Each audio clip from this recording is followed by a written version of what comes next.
Bonjour à tous, c'est Docteur Santé, et aujourd'hui, on aborde un sujet qui me tient à cœur, bien vieillir. On va découvrir les secrets pour vivre mieux en vieillissant. Garder la pêche, l'étincelle dans les yeux et la joie de vivre. On parle de se sentir bien, actif et épanoui. Que vous pensiez à vos objectifs santé ou à soutenir un proche, cette vidéo est votre guide. GAP DEUS. Commençons par la base d'une vie saine, l'alimentation. Votre corps est votre temple. Nourrissez-le correctement. Chaque bouchée est un dépôt ou un retrait sur votre compte épargne santé. Mangez des aliments complets et non transformés. Votre corps vous en sera reconnaissant. Alors, comment intégrer une alimentation saine dans nos habitudes? Commencez par de petits changements, faciles à maintenir. Remplacez les boissons sucrées par de l'eau ou du thé non sucré. Remplissez la moitié de votre assiette de légumes colorés à chaque repas. N'ayez pas peur d'expérimenter en cuisine. Cuisiner à la maison vous permet de mieux contrôler les ingrédients et les portions. En plus, ça peut être une activité amusante et relaxante. Et voici une astuce de pro. Soyez attentif aux signaux de votre corps. Mangez quand vous avez vraiment faim et arrêtez-vous quand vous êtes agréablement rassasié. Manger trop peut entraîner une prise de poids et d'autres problèmes de santé. N'oubliez pas, manger sainement ne devrait pas être une corvée. Trouvez ce qui vous convient, intégrez-le à votre routine et profitez des bienfaits d'un corps bien nourri.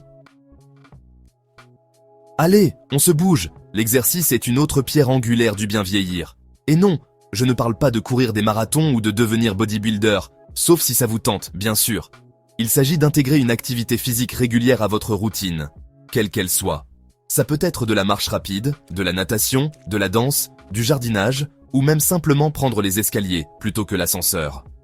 Les bienfaits de l'exercice sont innombrables. Il renforce les muscles et les os, améliore l'équilibre et la coordination, stimule l'humeur et réduit le risque de maladies chroniques comme les maladies cardiaques, les AVC, le diabète de type 2 et certains types de cancers. Mais plus que ça, l'exercice régulier vous permet de vous sentir jeune, énergique et indépendant. Il vous permet de continuer à faire les activités que vous aimez pendant des années. Qui ne voudrait pas de ça? La clé pour faire de l'exercice une habitude, c'est de trouver une activité que vous aimez vraiment. Si vous détestez courir, ne vous forcez pas. Explorez différentes activités jusqu'à ce que vous trouviez quelque chose qui vous donne envie de bouger. N'oubliez pas que chaque petit geste compte. Pas besoin de s'entraîner pendant des heures pour en récolter les fruits.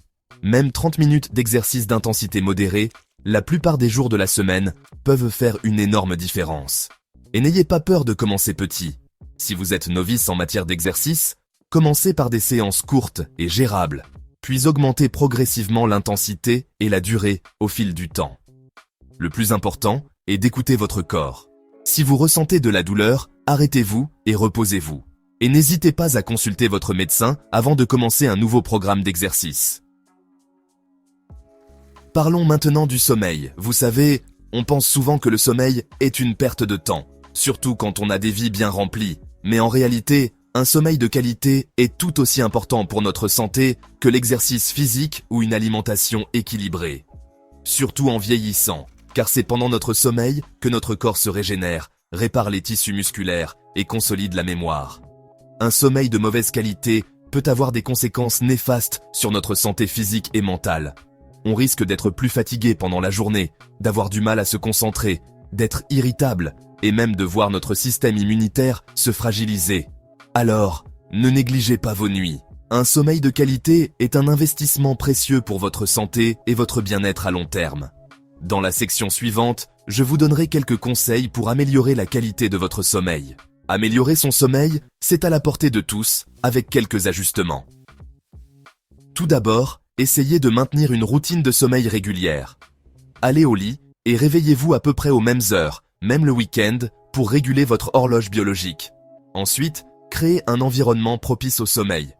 Assurez-vous que votre chambre soit fraîche, sombre et silencieuse. Évitez les écrans, téléphone, tablette, ordinateur, au moins 1 heure avant de vous coucher, car la lumière bleue qu'ils émettent perturbe la production de mélatonine, l'hormone du sommeil. Avant de dormir, privilégiez des activités relaxantes comme lire un livre, prendre un bain chaud ou écouter de la musique douce. Une petite tisane à base de camomille ou de valériane peut également vous aider à vous détendre. Enfin, si vous souffrez de troubles du sommeil persistants, n'hésitez pas à consulter un médecin. Il pourra identifier la cause de vos problèmes et vous proposer des solutions adaptées à votre situation. On a souvent tendance à penser que le vieillissement est synonyme de déclin cognitif, mais c'est faux. Notre cerveau est comme un muscle. Plus on l'utilise, plus il reste performant. C'est pourquoi il est essentiel de continuer à le stimuler tout au long de sa vie, et encore plus en vieillissant. Stimuler son cerveau, c'est lui donner l'occasion de créer de nouvelles connexions neuronales, ce qui permet d'améliorer la mémoire, la concentration, la capacité d'apprentissage et même de retarder l'apparition de certaines maladies neurodégénératives. Alors, comment faire pour garder un cerveau actif et en forme ? Il existe de nombreuses activités stimulantes et agréables à la fois. L'important est de trouver celles qui vous plaisent et qui vous motivent à les pratiquer régulièrement.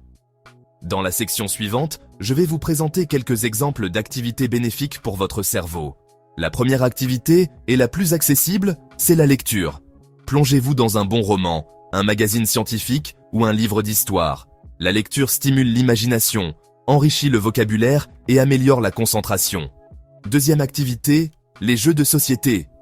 Que vous soyez plutôt jeu de cartes, échecs, Scrabble ou Sudoku, l'important c'est de faire travailler votre mémoire, votre logique et votre esprit stratégique. De plus, jouer à plusieurs est un excellent moyen de partager un moment convivial et de stimuler son cerveau en s'amusant. Ensuite, osez les nouvelles technologies. Apprendre à utiliser un ordinateur, une tablette ou un smartphone, c'est un excellent moyen de stimuler son cerveau. Naviguer sur Internet, regarder des vidéos, utiliser des applications de jeux de mémoire ou d'apprentissage des langues. Enfin, n'oubliez pas l'importance des activités manuelles et créatives. Peinture, dessin, tricot, jardinage, cuisine. Ces activités sollicitent la motricité fine, la coordination, la créativité et procurent un sentiment de satisfaction personnelle. On l'oublie souvent, mais l'être humain est un être social. On a besoin d'interaction, d'échange et de partage pour s'épanouir pleinement. Et cela est d'autant plus vrai en vieillissant. Entretenir des relations sociales riches et stimulantes est un véritable atout pour bien vieillir.